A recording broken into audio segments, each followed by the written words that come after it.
আসসালামু আলাইকুম। ওই দেখো আজকে কিতা করলাম।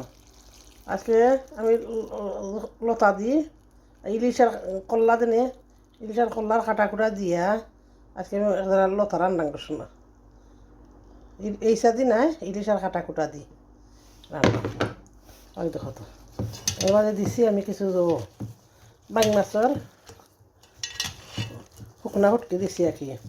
শুকনা ফুটকি দিয়ে করিলাই মা খাইলে এই জন্য কিছু মজা লাগবো নি আর সকল বাড়িতে খামাইব নে মজার মজার দেখায়নি দেখা চাই মজা হইব নি দোয়া করে চাই সবাই মজা হইতো আলহামদুলিল্লাহ। আল্লাহ আল্লাহ নাম লইয়াকে বই দিব আর কি।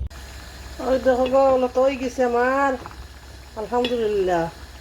কিছু শিরা রাখলাম আস্তে আস্তে আটপনে আজকে তো খাইতাম না আজকে রান্না থইলাম জাল হইব দুদিন বেলা জাল হইলে তো খাইব মরলে খাবাই লগে লগে খাইব একদারা জাল তো আগর খায় না ডান